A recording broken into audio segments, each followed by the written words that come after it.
Online से करा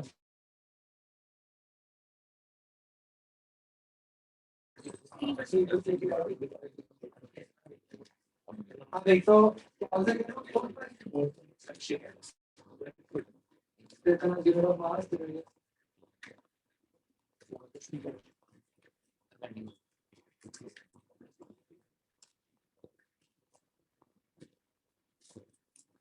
side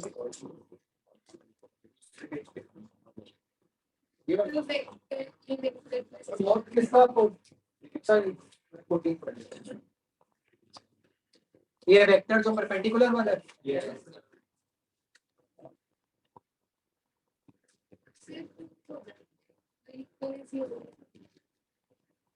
लक्ष्य क्या है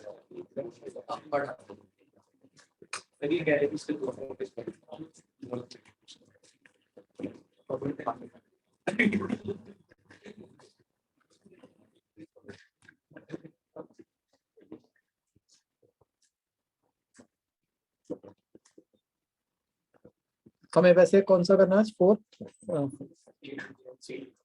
ठीक है।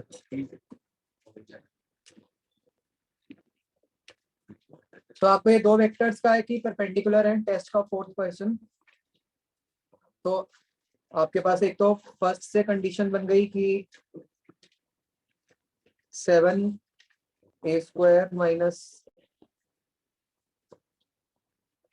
5a.b प्लस 21a.b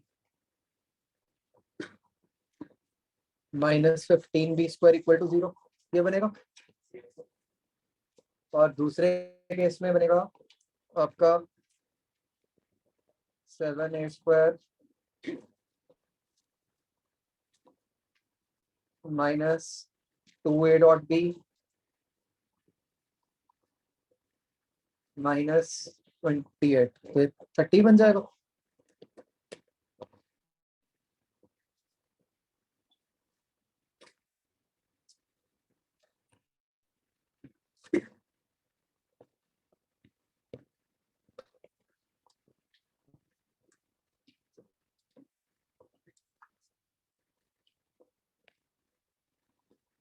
ये बनता है बच्चों।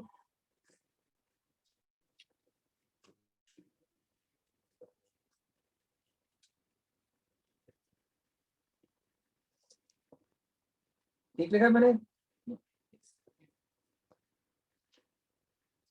7a²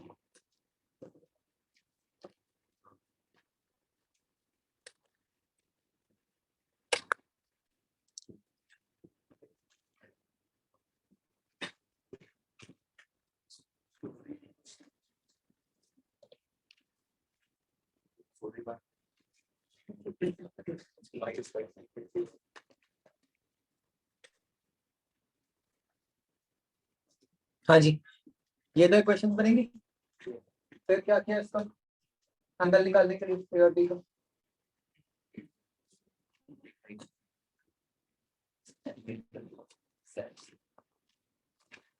मतलब इसको चलो सिंप्लीफाई करके लिख लो 7a² plus 16a dot b minus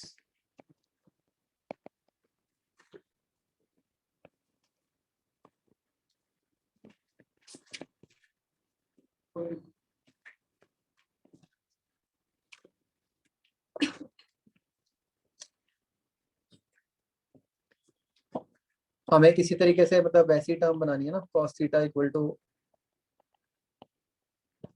a dot b over a b.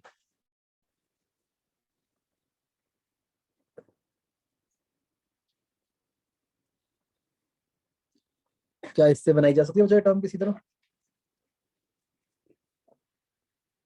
क्या करोगे?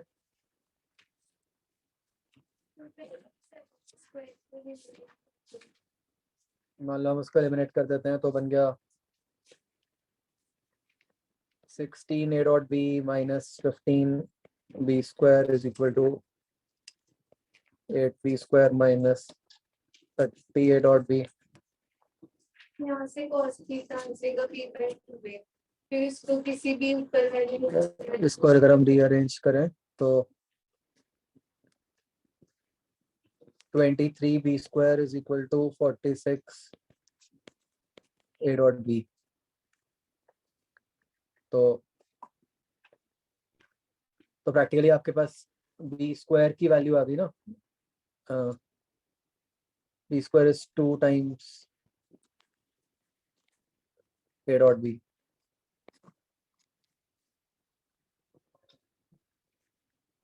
करेक्ट। आप क्या करोगे?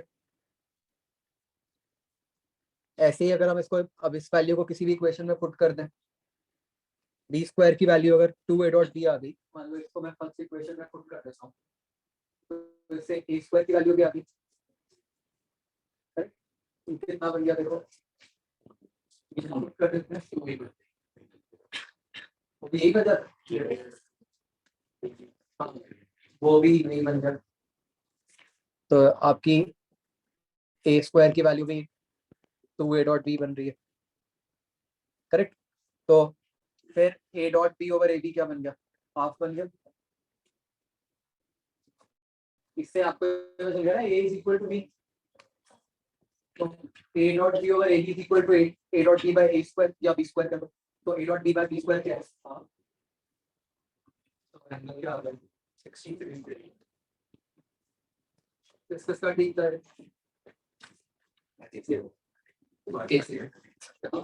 ठीक तो रहा।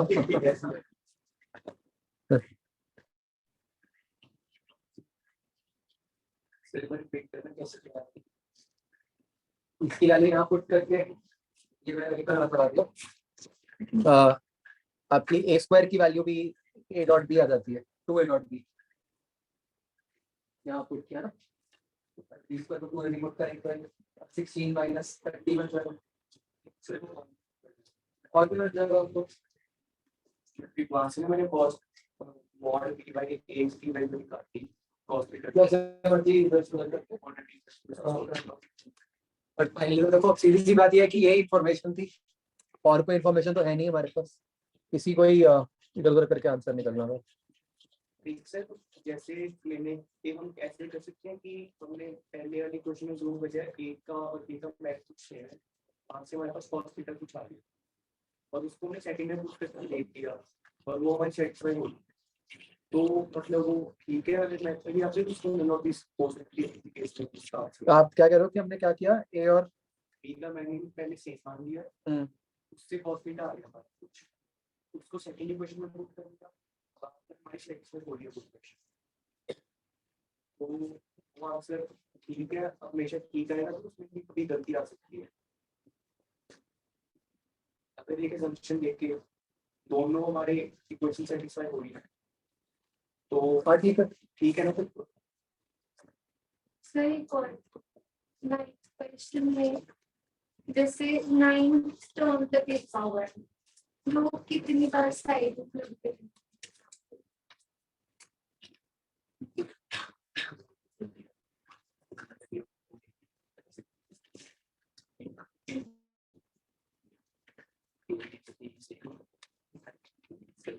लाइक करते हैं at ninth turn.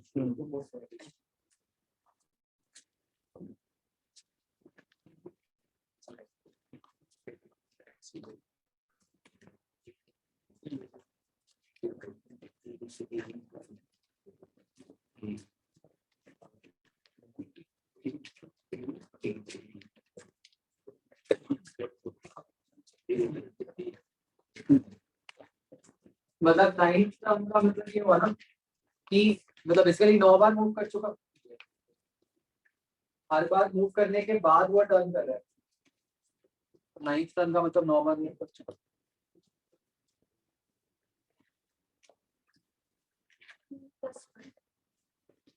देखो ना at ninth turn 21st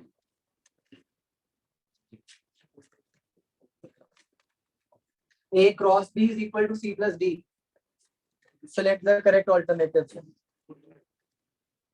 A cross B is equal to C plus D. Select the correct alternatives. A is perpendicular to C plus D. नहीं आ रहा. A is parallel to C plus D. ये क्या multiple है? Singular. Multiple. A cross हाँ A cross D is equal to C plus D है, तो उससे आप ये कैसे कह सकते हो कि A C plus D के परपेंडिकुलर हो? C plus D is perpendicular to A vector and B vector both.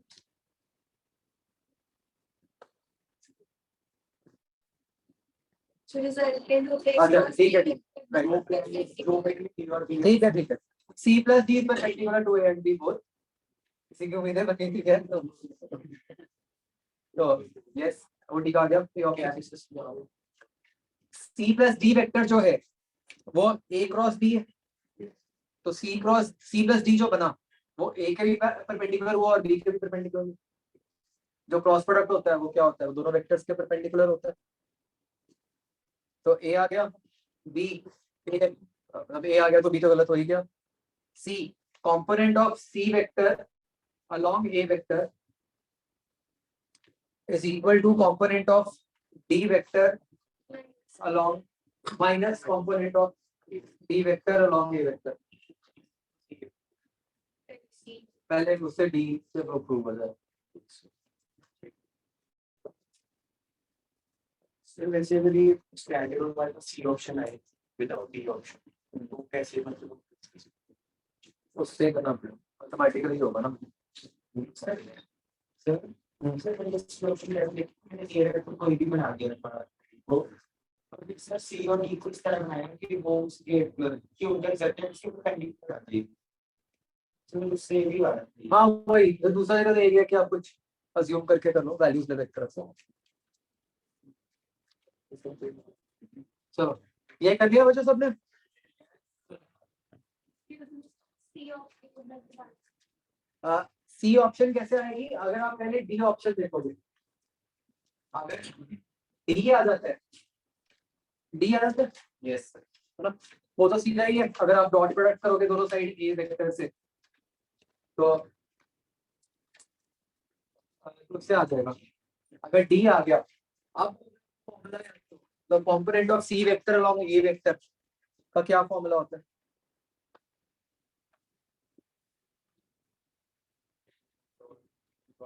Component का क्या फॉर्मूला होता है किसी भी एक वेक्टर का कंपोनेंट अलोंग दूसरा vector?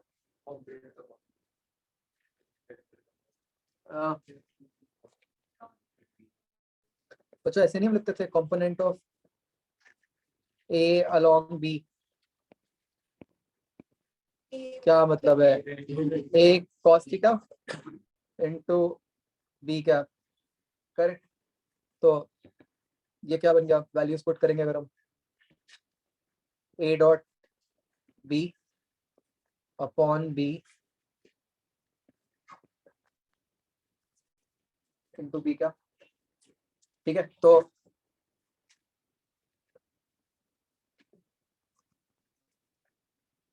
When we say component of C vector along A, उसका क्या मतलब हुआ? ए डॉट सी अपॉन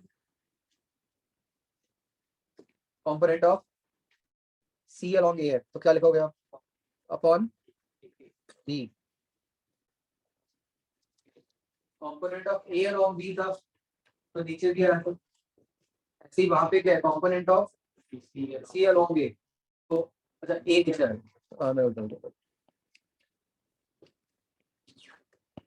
ये बन गया। ऐसे ही कंपोनेंट ऑफ डी अलोंग ए क्या बन गया? ए डॉट डी ओवर ए। तो वो सी ऑप्शन डी से ये तो आएगा कि सम 0 है, तो वो ऑपोजिट हो गया।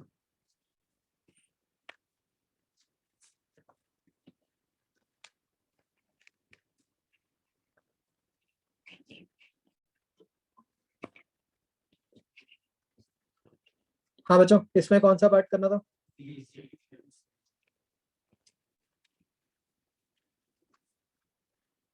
हाँ जी, बी पार्ट।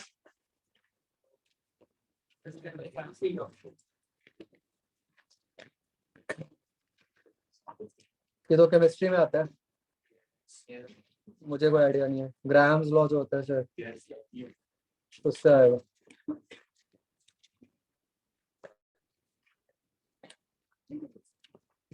सर इसमें होता है तो एवरेज स्पीड में हमारे पास टी डिपेंड होता है। क्या ग्राहम्स लॉ में क्या होता है? R is inversely proportional to M2M।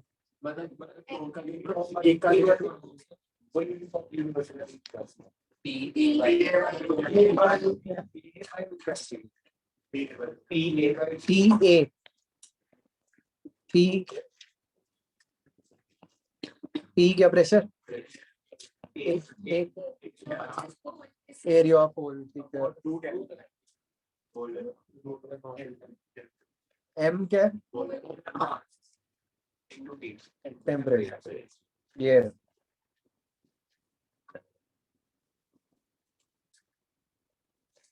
Okay, तो जब मैं समझ गया आपका डाउट कि वो ये रूट टी जो है वो डायरेक्टली प्रोपोर्शनल टू डी हो गया, isn't it? जो 1/√T है वो डायरेक्टली प्रोपोर्शनल टू डी हो गया ना। डी ले लो, अभी एवरेज ले लो, सबके प्रोपोर्शनल हो गया। तो मतलब बस कंफ्यूजन ये रह जाती है कि ये तो आप कभी कह सकते हो ना, अगर आप प्रेशर कांस्टेंट मान, डिपेंड करते हैं प्रेशर कितना आएगा प्रेशर कांस्टेंट मान, तो लिख लो चाहे कि अज्यूमिंग प्रेशर कांस्टेंट।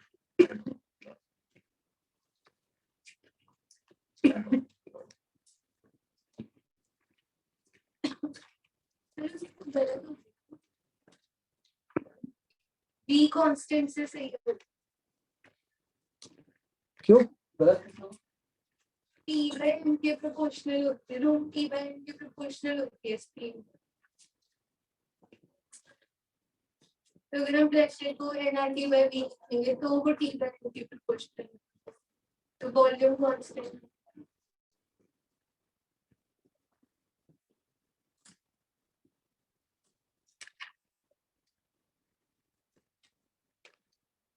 अच्छा ठीक है, जो V है वो सीधा रूट टी आता है।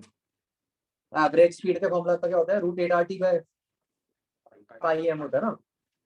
तो पहले क्या करना पड़ेगा? प्रेशर को हमें इन टर्म्स ऑफ बाकी क्वांटिटीज लिख दो, nRT बाय V। तो एक जो एक टर्म फंसेगी वो कौन सी फंसेगी? V वाली फंसेगी ना।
हाँ जी, तो उसमें बच्चों फिर तो ठीक ही हो गया ना। एक मिनट आप देख लो दोबारा, कुछ नहीं लिखना हमें। हमने कहा कि rate is proportional to root of p by T. ऊपर रूट था p में, तो rate is proportional to p by root T. तो जब आप p को लिख रहे हो nRT by v into root T, तो ये प्रोपोर्शनल टू रूट टी आ गया, ठीक है, which is proportional to v average. तो v कांस्टेंट मान सकते थे हम, क्योंकि v तो वॉल्यूम ऑफ कंटेनर ही होता है, तो वो तो हमेशा कांस्टेंट ही होगा, वो तो एक ही होगा। तो इसलिए ऑप्शन बिल्कुल ठीक है।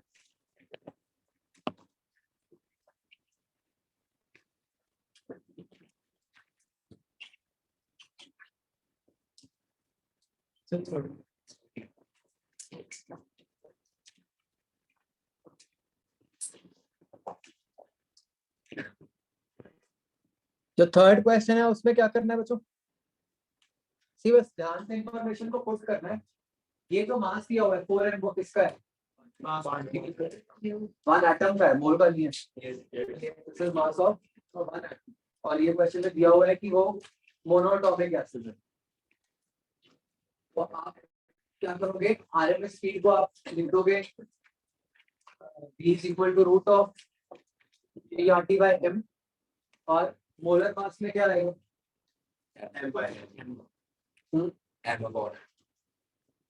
सी ऑप्शन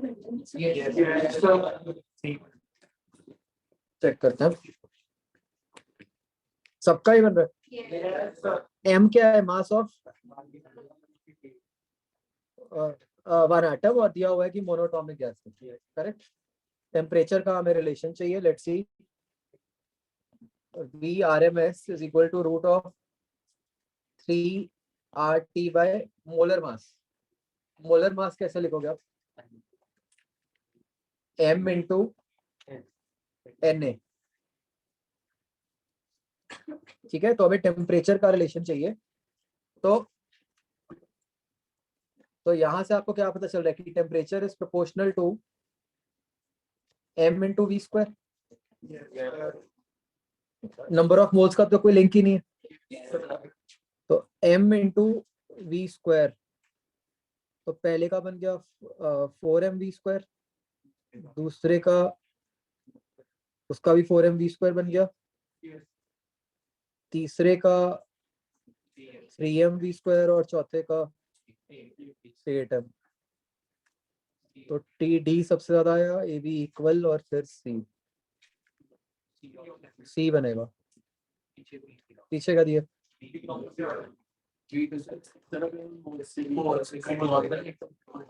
नहीं, मोल्स कैसे इन्वॉल्व किया आपने? तो यही गलती होगी, ठीक है। तो ये तो क्लियरली क्वेश्चन में लिखा हुआ है, सी आएगा ना। तो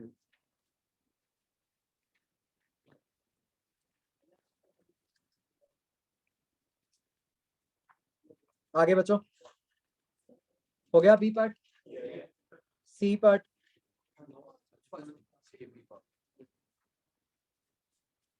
ओके। तो फर्स्ट क्वेश्चन में तो सिंपली इस पे बेस्ड है कि भाई जो वेलोसिटी डिस्ट्रीब्यूशन होती है, जैसे ए ऑप्शन है no molecule can have a speed greater than √2 VRMS।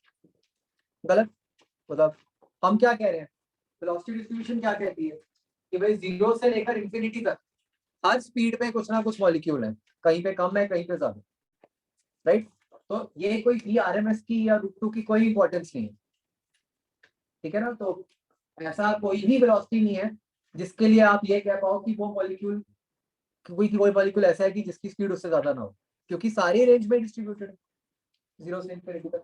तो ए ऑप्शन गलत हो गई, by same logic B option भी गलत हो गई, ठीक है। सी तो फॉर्मूला से आपको पता ही है कि ठीक है वो, है ना, और डी भी आपको पता है।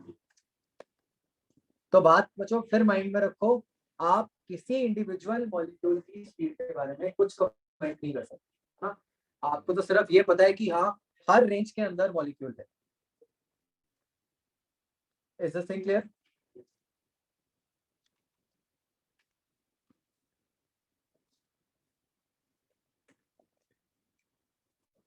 आगे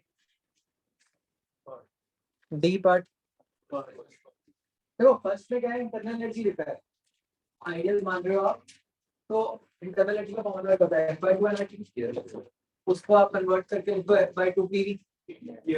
अब एक रूम के अंदर प्रेशर तो कांस्टेंट ही है, एयर का एटमॉस्फेरिक है, और रूम के अंदर जो V है वो भी कांस्टेंट है, ठीक है।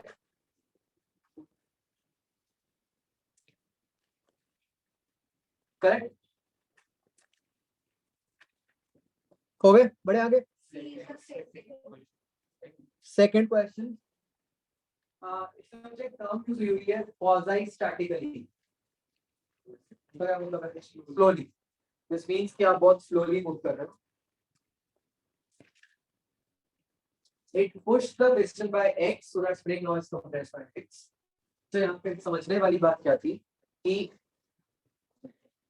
ये जो X से जब स्प्रिंग कंप्रेस हुआ है, ये कौन सी पोजीशन है? Equilibrium position.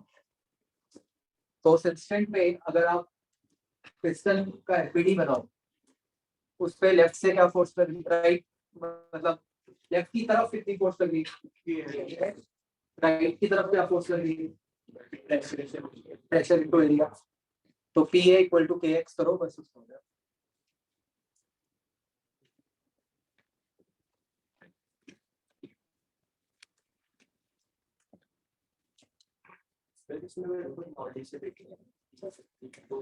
बर्नौली वाले जो मॉलिक्यूल स्पीड ज्यादा है ऐसा कुछ यहाँ पे तो आइडियल गैस है ना, यहाँ तो बर्नौली करोगी फ्लूइड में तो अब इंटरेक्शन मानते हैं ना मॉलिक्यूल्स की आपस में, गैस में तो नहीं। मतलब यहाँ पे there is nothing like streamline flow or anything like that.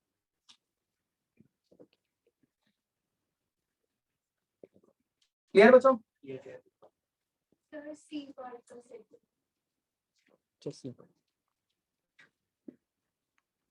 C का second. 5 molecules chosen at random are found to have this speeds. तो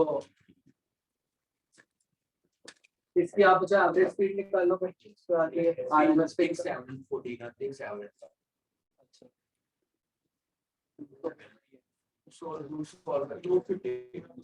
तो सॉल्व करके फिर ये बीसी ऑप्शन जो है बन रहा हो 3 है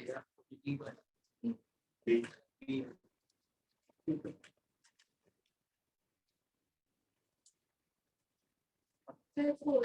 इस क्वेश्चन में ना डिफरेंट है कुछ सेकंड नहीं वो तो चलो ठीक है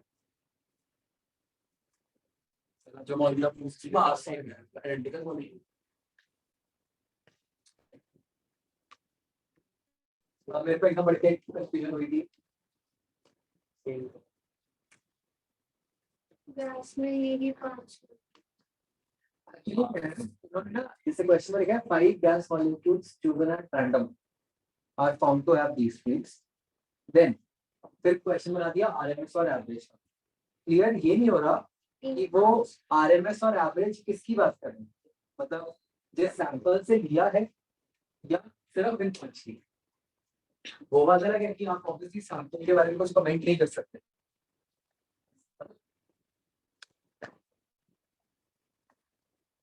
मतलब तो यहाँ पे तो ऐसी कोई ऑप्शन नहीं बनती थी, जैसे नन ऑफ दीस टाइप कुछ होता फिर पंगा बढ़ जाता।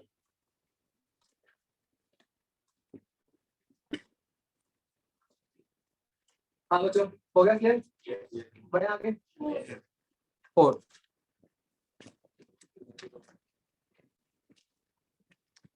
at what absolute temperature RMS equal to escape velocity? Sir, एक मॉलिक्यूल के लिए करेंगे नहीं?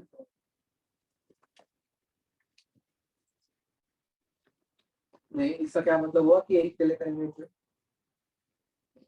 एक ही मॉलिक्यूल की वेलोसिटी मतलब मास एक ही उसका ही होगा ना। सी आरएमएस में मोलर मास जो फॉर्मूला, एक मॉलिक्यूल तो आरएमएस का वैसे भी कोई मतलब नहीं बनता ना, आरएमएस तो एक बड़े सैंपल के लिए निकलता है।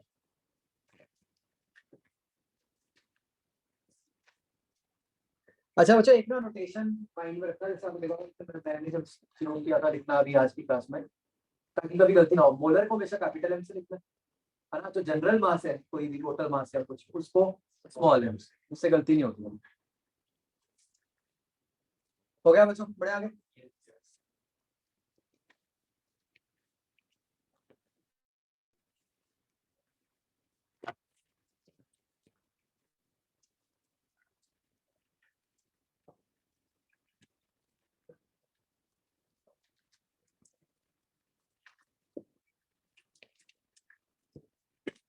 बच्चा आपको कल वाले दोनों क्वेश्चंस क्लियर हो गए तो आपको ख्याल है जब मैंने तब लिखवाया था आपको बल्क मॉडुलस, मैंने आपको स्पेशली कहा था कि 99% में हमारा B delta B by delta B करके काम चल रहा था, कई कई जगह हमें डीपी बाय डीवी यूज करना पड़ता है, तो ये केस था। ये मेथड में कोई कंफ्यूजन सबको क्लियर है बिल्कुल? एक बात समझो बच्चों आप, ये तो चलो मैंने 2 क्वांटिटीज वो लिख दी जो हमें पता है, कोई भी क्वांटिटी बनाई जा सकती है ना, मतलब कोई भी रिलेशन आपको बोला जा सकता है ना कि कुछ भी बोलते हैं वो कि भाई इमेजिन कोई XYZ क्वांटिटी है जो it is given by this expression, बताओ वो क्या बनेगा। आपको तो बस ये आना चाहिए कि सब्स्टिट्यूट करके वो वैल्यू बना दो जैसे मर्जी। लेट ऑन सेकंड पार्ट है क्या, जैसे अब जो सेकंड पार्ट है आपको इसमें 1/d dv/dt बनाना है, तो ऑब्वियसली ये कैसे बनेगा कि अगर आप v और t का रिलेशन लिखोगे और उसको डिफरेंशिएट करोगे, है ना। तो हमने आइडियल गैस वाली इक्वेशन में उसको v और t में कन्वर्ट किया और डिफरेंशिएट कर दिया। ये भरोसा रखो अपने आप डिफरेंशिएट करके वो फॉर्म बनेगी जो उन्होंने पूछी होगी, अदरवाइज वो पूछेंगे ही, ठीक है ना। क्लियर।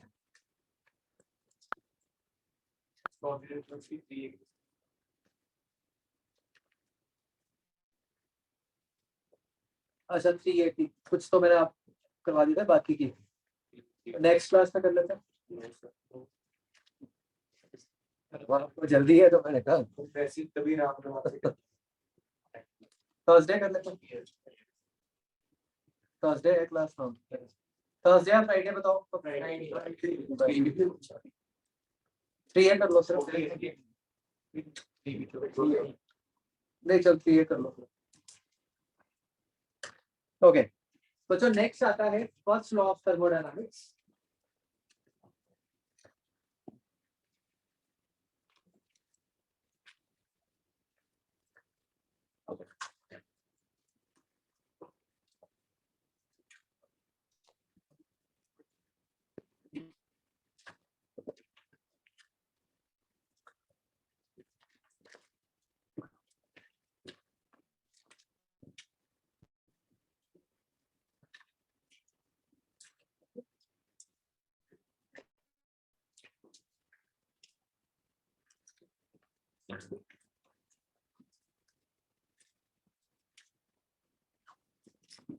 तो चलो पहले फिगर बनाओ।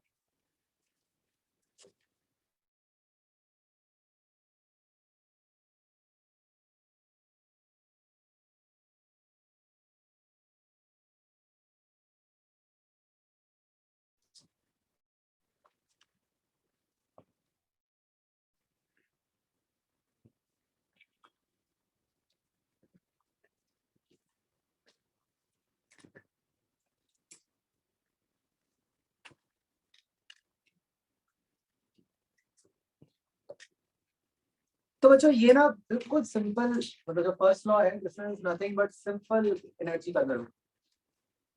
लेट्स रिकॉल एक गैस के पास जो एनर्जी होती है उसको हम इंटरनल एनर्जी कहते हैं, जो कि किस पर डिपेंड करती है, टेम्परेचर पे। और हमें ये भी पता है कि गैस वर्क कर सकती है, जो हमने लिखा किससे, इंटीग्रल ईडी में। तो बच्चों हमें क्या समझना है कि लेट अस से ऐसे कोई गैस है, हमने बाय सम मैकेनिज्म, कैसे आपको नहीं पता, नाम है मतलब, हमने बाय सम मैकेनिज्म उसको 1 मिनट के लिए मान लो कि 10 जूल एनर्जी दी, तो हम क्या कह सकते हैं कि उस 10 जूल एनर्जी के साथ क्या होगा। हमने अगर गैस को 10 जूल एनर्जी दे दी तो उसका क्या होना चाहिए भाई। दो ही केस हो सकते हैं ना कि वो अगर गैस के पास 10 एनर्जी आएगी तो या तो वो उस 10 एनर्जी से गैस अपनी इंटरनल एनर्जी बढ़ा ले, या उससे वो कुछ वर्क कर ले। क्या और कुछ हो सकता है? जो एनर्जी है या तो उसका टेम्परेचर बढ़ाने में जा सकती है या वो एनर्जी वर्क करने में जा सकती है।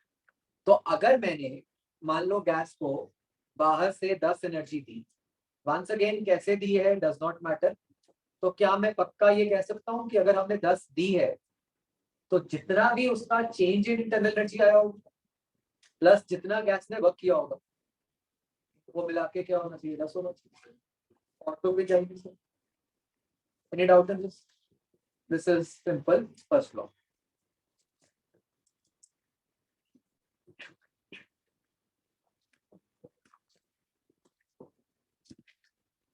If work done by gas is delta W, change in internal energy is delta U.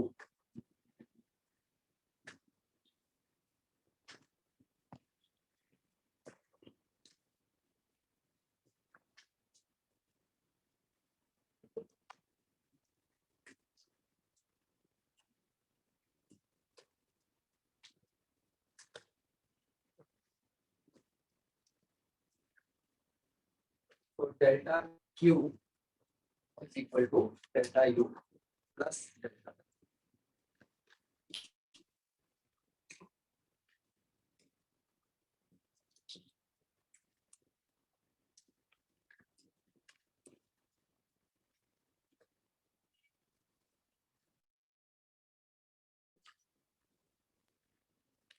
तो चलिए लिख लो, ये किस पे बेस्ड है? ये सिंपल एनर्जी कंजर्वेशन है ना।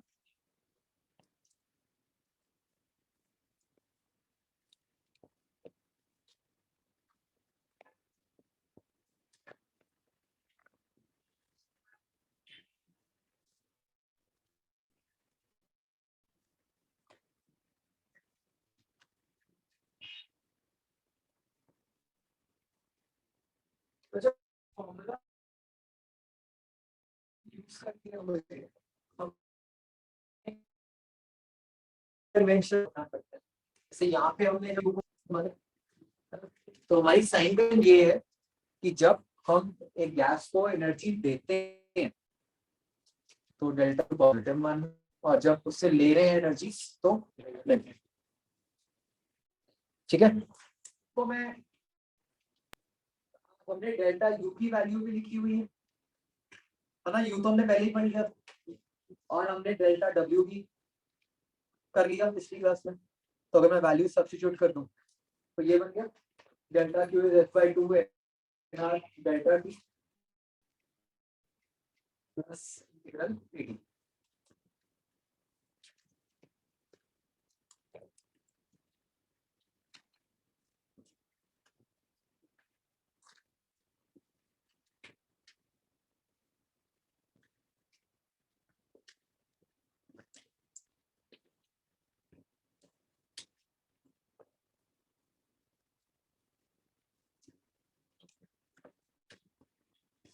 एंड बच्चों अगर मैं इसको डिफरेंशियल फॉर्म में लिखना चाहूँ डेल्टा की जगह डी की फॉर्म में, तो लेफ्ट साइड पे क्या था, डी क्यू आ जाएगा डेल्टा क्यू, पहली term F by two N R D T हो जाएगा, और उधर इंटीग्रल हट जाएगा।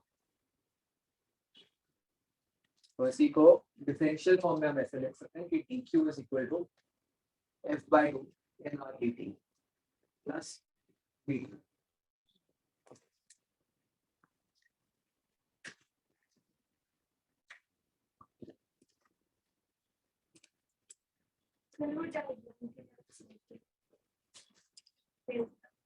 डेल्टा क्यू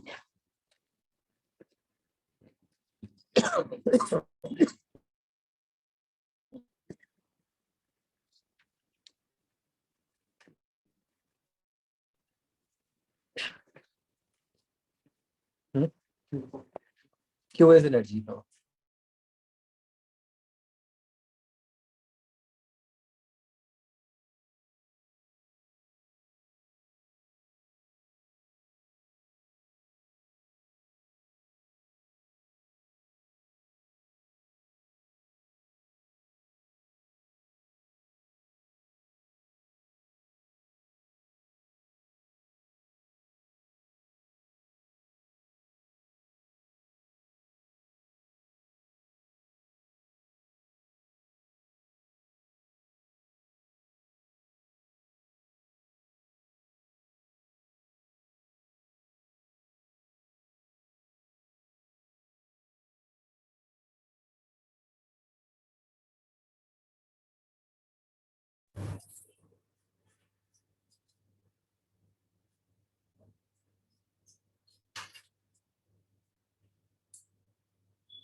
ठीक है बच्चों,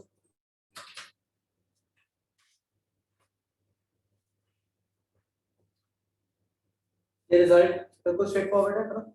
अब बच्चों क्या होगा, जैसे हमने पिछली क्लास में देखा था कि डिपेंडिंग अपॉन पी और वी में क्या रिलेशन है, उसके हिसाब से हमने वर्क डन निकाला था कुछ एक दो क्वेश्चन। अब हम उसी बात को एक्सटेंड कर देंगे, हम कहेंगे कि हम कुछ स्पेसिफिक टाइप के प्रोसेस की बात करेंगे। जैसे आपको कुछ प्रोसेसेस तो पता है केमिस्ट्री में, जैसे कोई मुझे एग्जांपल दो। आइसोबारिक पता है क्या होता है? क्या प्रेशर कांस्टेंट। तो हम ऐसे कोई ना कोई कंडीशन लगा देंगे, उसके हिसाब से हम प्रोसेस को कुछ ना कुछ नाम दे देंगे, ठीक है। उस कंडीशन को लगाकर हम तीन वैल्यूज निकालेंगे, डेल्टा यू निकालेंगे उसका फॉर्मूला हमें पता है, डेल्टा डब्ल्यू निकालेंगे उसका फॉर्मूला हमें पता है, और इन दोनों को ऐड करके डेल्टा। तो जो next part of the chapter है वो ये है कि आपको डिफरेंट टाइप ऑफ प्रोसेसेस के लिए ये तीनों वैल्यूज निकालनी है, delta Q, delta U, delta W, ठीक है। तो अब वो टाइप ऑफ प्रोसेसेस देखते हैं क्या क्या हो सकते हैं।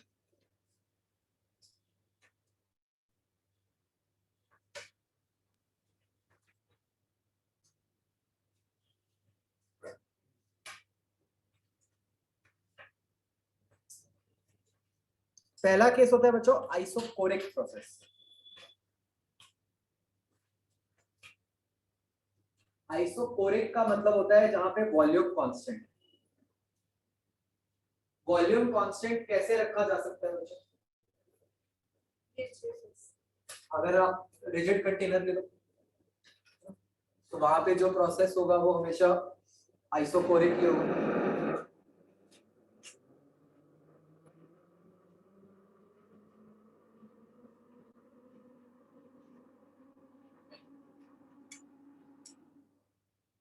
ये आवाज किस चीज की है?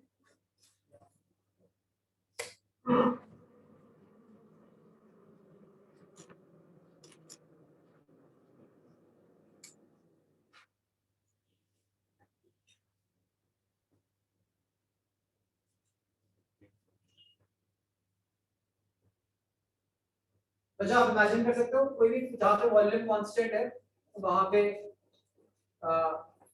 उसको आइसोकोरिक है। एक बार बच्चों अपनी तरफ से ट्राई करो कि अगर वॉल्यूम कांस्टेंट है तो आप इन तीनों एक्सप्रेशंस की वैल्यूज निकालो, delta U, delta Q, delta W. तो स्टैंडर्ड वेरिएबल्स मानते हुए P, V, T, N, are.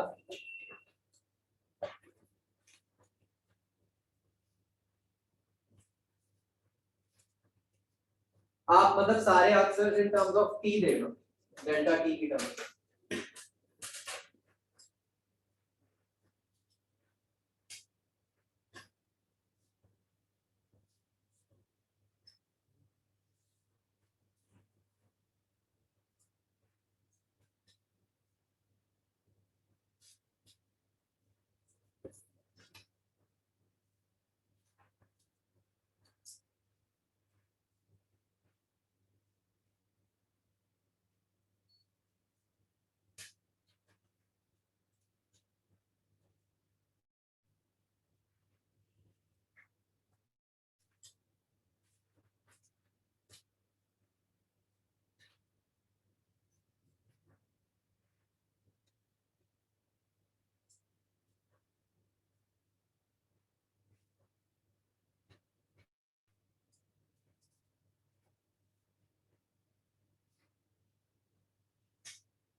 अच्छा बच्चों, मतलब ना सॉल्व करने से जितना जरूरी होता है, जरूरी ये भी है कि आपको आइडेंटिफाई हो पाए कि कब आइसोकोरिक है।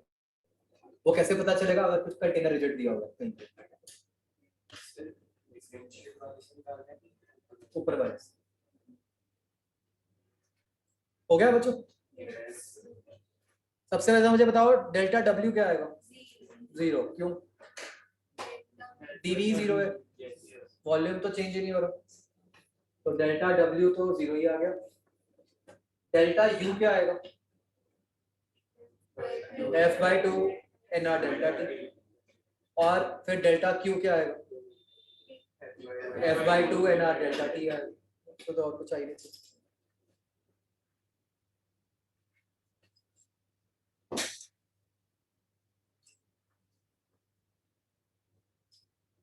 तो अगर आप चाहो तो उसको इन टर्म्स ऑफ टीवी भी लिख सकते हो।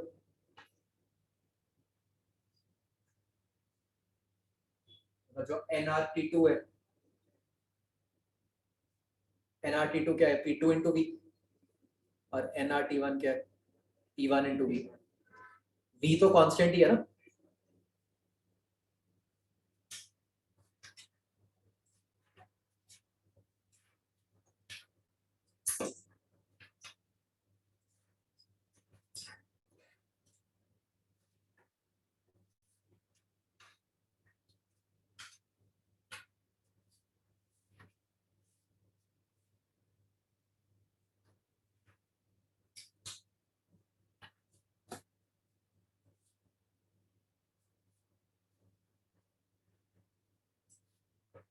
अंडरस्टूड।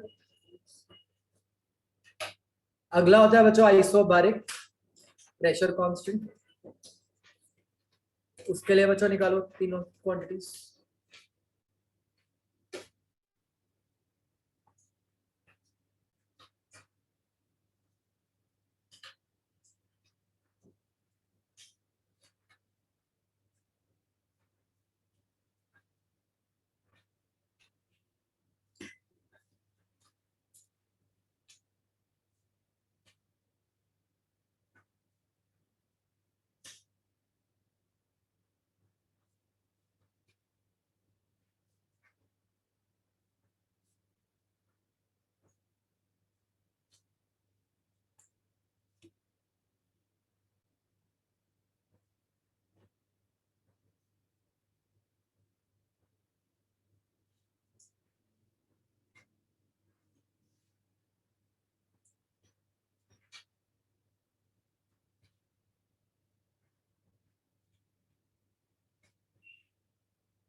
डेल्टा यू का फॉर्मूला तो सेम ही है बच्चों को ना, उसको तो फर्क ही नहीं पड़ रहा। कर लिया। तो डेल्टा यू तो सेम ही है, बस फर्क कितना है, मतलब पहले हमने v into P two minus V one लिखा था, यहाँ पे अब इसको p into V two minus V one लिख सकते हैं क्योंकि ये प्रेशर कांस्टेंट है। डेल्टा w को क्या होगा, इंटीग्रल p dv है, p कांस्टेंट है तो वो इंटीग्रल के बाहर आ गया, तो इंटीग्रल dv बचा, तो वो सीधा v two minus V one ही बन जाएगा। तो डेल्टा w बन गया p into V two minus V one, जिसको आप अगर ध्यान से देखो, is it also equal to nr delta t। p v2 क्या हुआ, nr t2, p v1 क्या, nr t1। अंडरस्टूड। और इन दोनों को अगर हम ऐड कर देंगे तो डेल्टा क्यू बन गया लाइक दिस।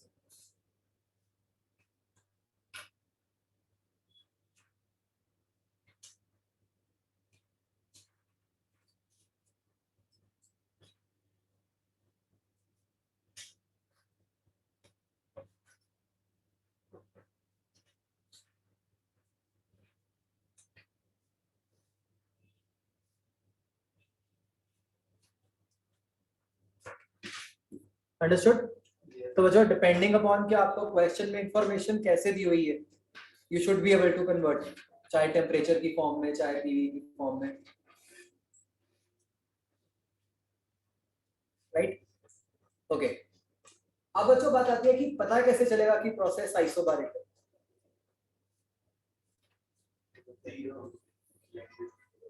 कैसे पता चलेगा, फिर बैठ के पूछता था।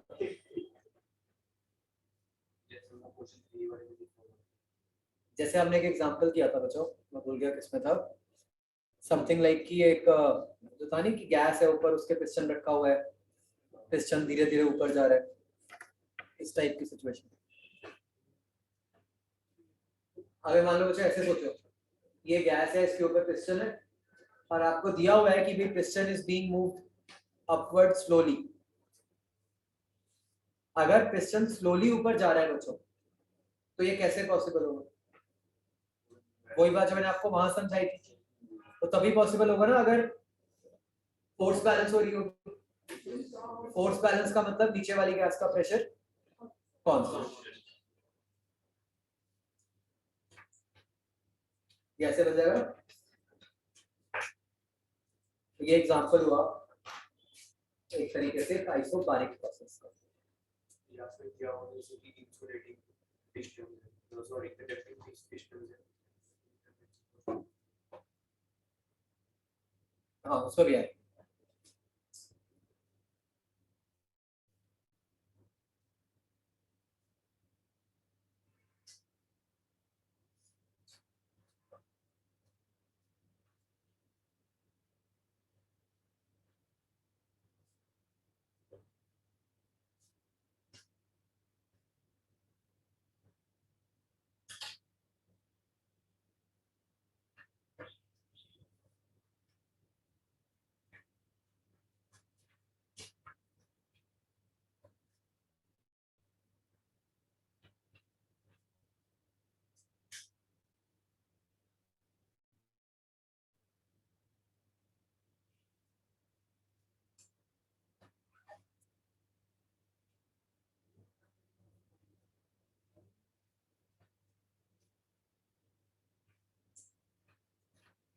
लिख लिया?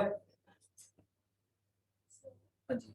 अगर P नॉट के इक्वल ना हो गैस का प्रेशर P नॉट के सेंटीग्रेड के, कुछ और भी तो हो सकता है ना कांस्टेंट। हाँ हाँ बस कांस्टेंट रहना जरूरी है, हो तो जो मर्जी हो सकता है। पिस्टन कांस्टेंट एक्सेलरेशन से हाँ तो भी हो सकता है।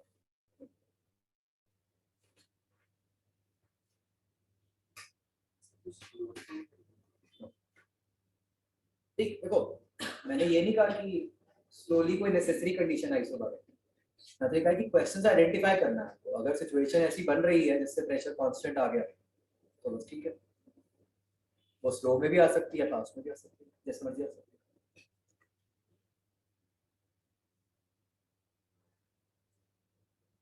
ठीक है, क्लियर? ओके। तीसरा टाइप का प्रोसेस होता है बच्चों आइसोथर्मल। इसका क्या मतलब होता है?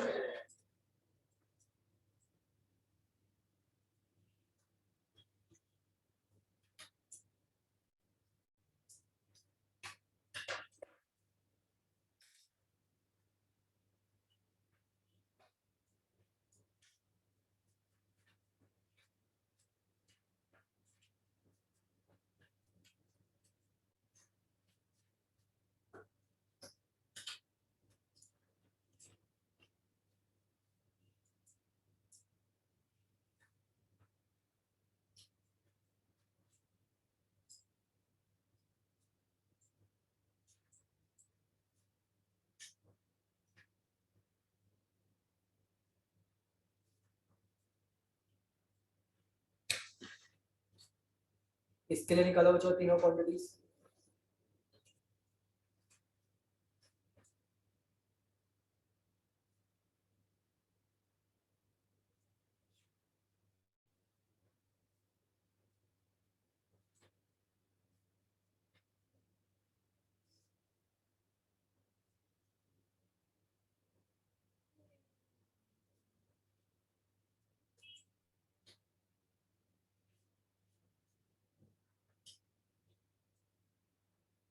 इसको सॉल्व करो ना, इंटीग्रल।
हो गया? डेल्टा यू क्या आएगा? डेल्टा यू क्या आएगा? जीरो। क्यों? Delta T zero. अब व्हाट अबाउट डेल्टा डब्ल्यू?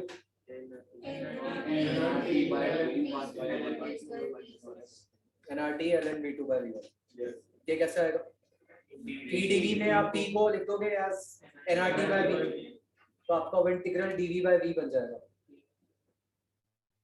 तो आप इंटीग्रेट करोगे तो ln v2 by v1 बन जाएगा, और यहाँ से आपके पास डेल्टा क्यू आ जाएगा। इसका बच्चों फिजिकली क्या मीनिंग हुआ आइसोथर्मल प्रोसेस का? कि यहाँ पर भाई आपने गैस को जितनी एनर्जी दी, उससे गैस ने अपनी इंटरनल एनर्जी नहीं बढ़ाई, क्या किया? सारा एनर्जी को वर्क में कन्वर्ट कर दिया। यही जो बच्चों फर्स्ट प्रोसेस था आइसोकोरिक, वहां पे क्या हो रहा था? वहां पे सारी की सारी एनर्जी जो आपने दी है उससे वर्क नहीं कर पा रही गैस कुछ, वो सारी की सारी एनर्जी गैस की इंटरनल एनर्जी में कन्वर्ट हो रही, राइट? हम फिजिकली बच्चों एक आइसोथर्मल प्रोसेस कैसे करवा सकते हो? टेम्परेचर कांस्टेंट कैसे रख पाएंगे?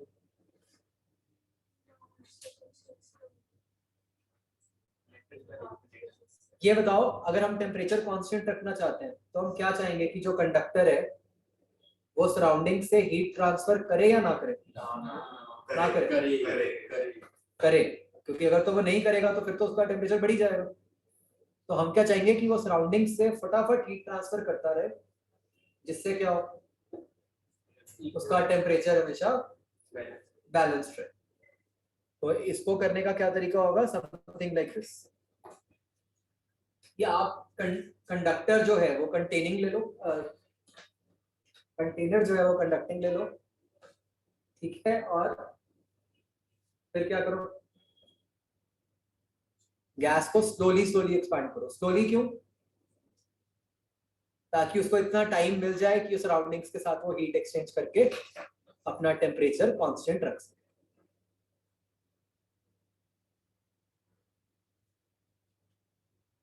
जैसे बच्चों अभी इस रूम में अगर हम बात करें कि इस टेबल का और बाहर टेम्परेचर सेम ही होगा, क्यों? वो आपस में हीट ट्रांसफर करके कांस्टेंट रख लेते हैं। वही बात यहाँ पे है कि हमने इतना टाइम दे दिया कि वो हीट ट्रांसफर करके अपना टेम्परेचर सेम रख ले। तो जैसे बच्चा आपको ख्याल होगा, मैंने बताया था ना कि वर्डिंग्स का बहुत ध्यान रखना है, कि आपको ऑब्वियसली क्वेश्चन में कभी सीधा लिख के नहीं दिया होगा कि कौन सा प्रोसेस है। आपको तो सिचुएशन दी होगी जिससे आपको आइडेंटिफाई करना है कि कैसा प्रोसेस है।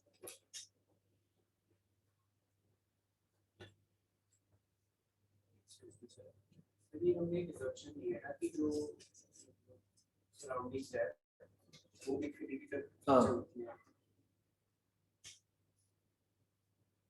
ये क्लियर बच्चों? Okay, next type of process जो होता है बच्चों, उसको हम कहते हैं एडियाबैटिक प्रोसेस। एडियाबैटिक प्रोसेस का मतलब होता है डेल्टा क्यू जीरो, मतलब जहां पे हमने गैस को बाहर से कोई एनर्जी नहीं दी।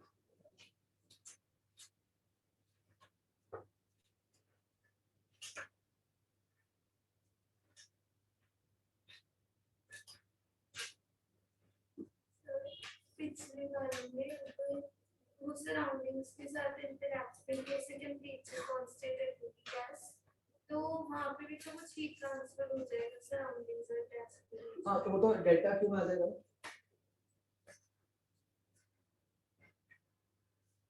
वॉल्यूम एक्सपेंड के नहीं होगा, वॉल्यूम एक्सपेंशन होगी मतलब नहीं, डिपेंड करता है, जरूरी नहीं है कि हो।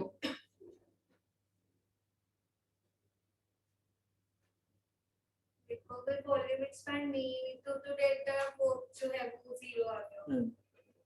बट अगर उसने हीट तो सराउंडिंग्स को दी है,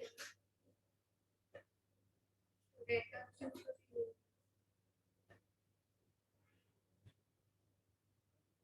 जैसे आप एक मिनट ऐसे सोचे, हम मान लो मेरे पास एक हॉट गैस है, फिक्स कंटेनर में है, ठीक है? उसको हमने छोड़ दिया तो क्या होगा? वर्क तो कर नहीं सकती वो, क्या हो जाएगा? धीरे धीरे वो सराउंडिंग्स को एनर्जी देती रहेगी, और आफ्टर सम टाइम क्या हो जाएगा, उसका टेम्परेचर और सराउंडिंग्स का टेम्परेचर सेम हो जाएगा, तो उस केस में डेल्टा क्यू नेगेटिव आ गया। Volume constant. हाँ, अगर रिजिड कंटेनर तो वॉल्यूम तो कांस्टेंट रहना पड़ेगा। इसको मैं एक और फॉर्म में पुट करता हूँ, शायद उससे आपको क्लियर हो जाए। जैसे मान लो बच्चों नॉन कंडक्टिंग कंटेनर है, ठीक है, ध्यान से सुनना, नॉन कंडक्टिंग कंटेनर है और मैंने गैस को कंप्रेस कर दिया, तो उसके टेम्परेचर को क्या होगा?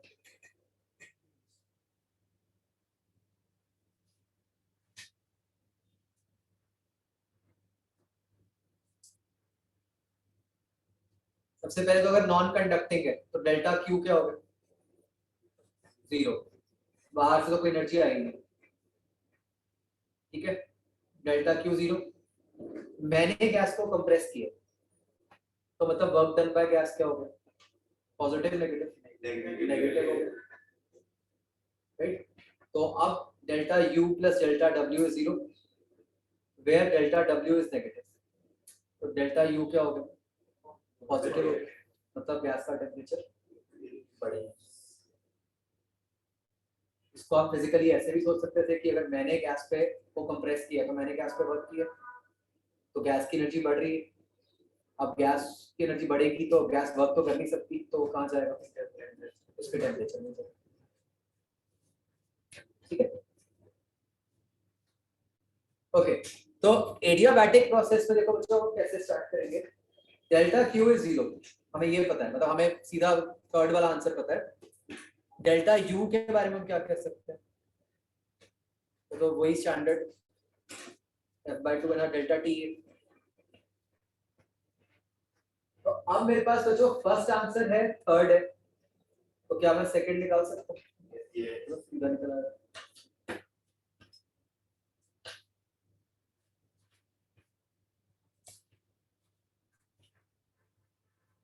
क्या बन जाएगा delta W?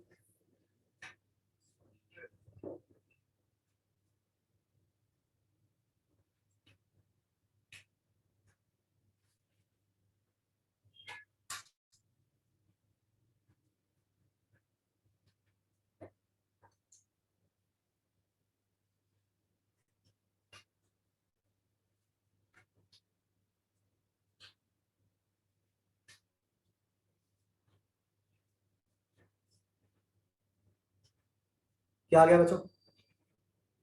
Minus f/2।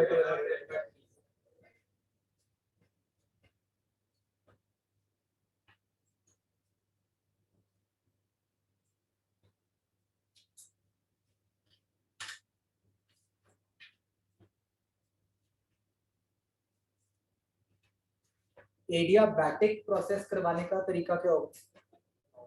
Non conducting ले लो बस।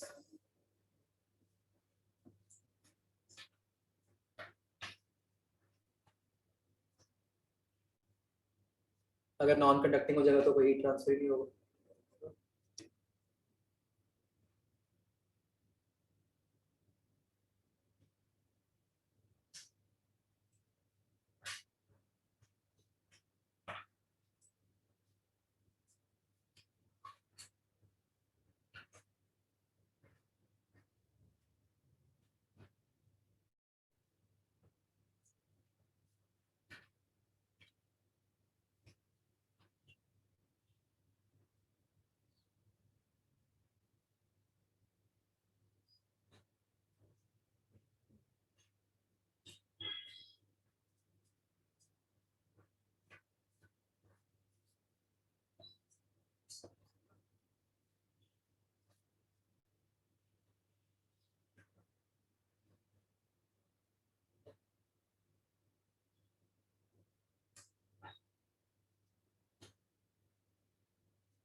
देख लिया?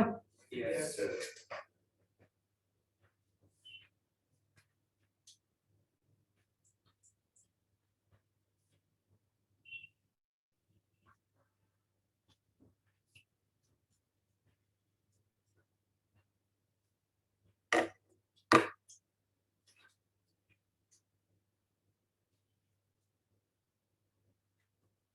ओके, नेक्स्ट केस आता है बच्चों, कोई भी जनरल प्रोसेस, इसको ऐसे कहते हैं पॉलीट्रॉपिक प्रोसेस।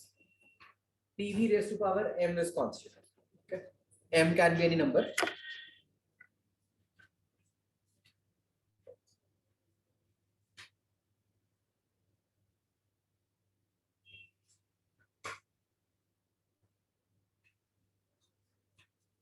बच्चों इसके लिए निकालो।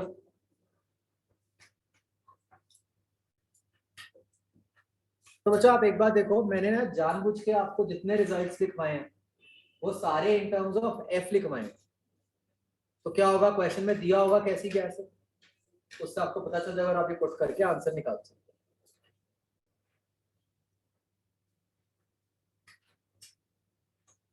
तो पॉलीट्रॉपिक के लिए निकालो बच्चों, delta U, delta W, delta Q।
पिछला भी आपका वो अपडेटेड तो डल गया था मतलब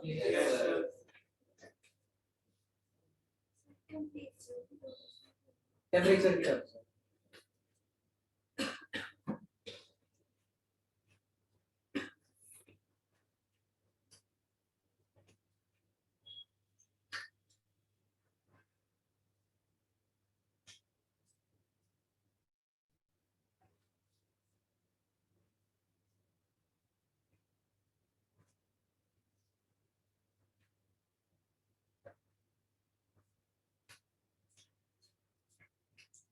ऑनलाइन तुम्हारा हो गया भाई?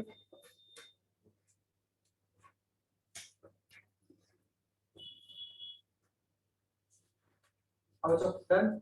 Yes sir.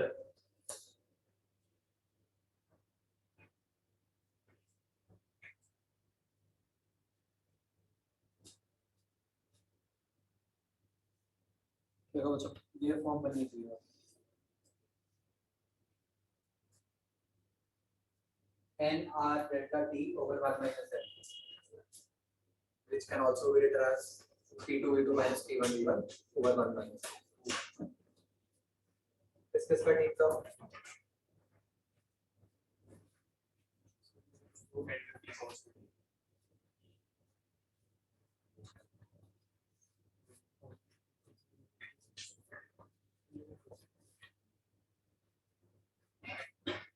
तो हमने पहले टीवी स्क्वायर कांस्टेंट के लिए किया था तो क्या करते हैं बस यहाँ पे था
तो बच्चों आपने ये रियलाइज किया कि ये डेरिवेशन जो है this does not work for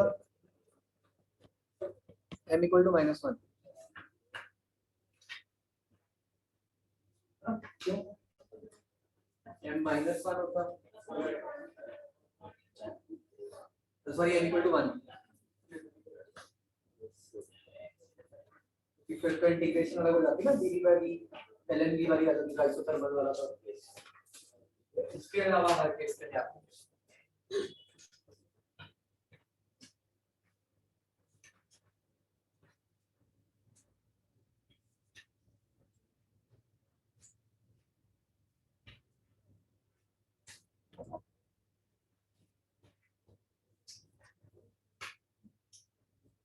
अभी अगर चलो ठीक है बच्चों दैट्स इट दिखाना मुझे मॉड्यूल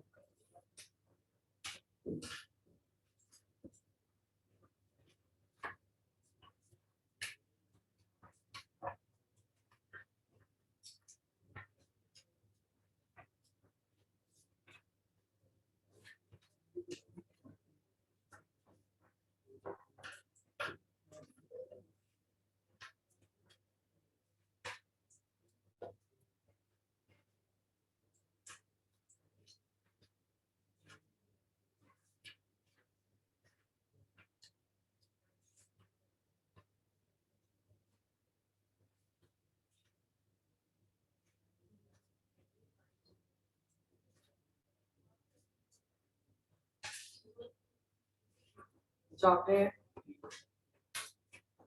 होमवर्क में 0 1 का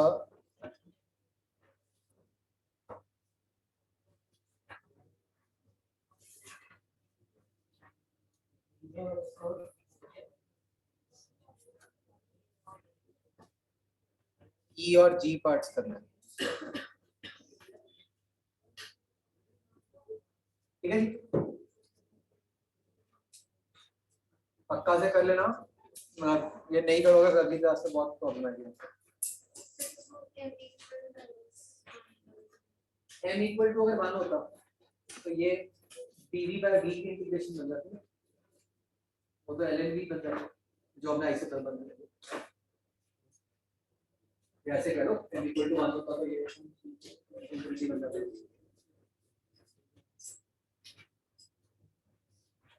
क्लियर बच्चों, चलो ओके।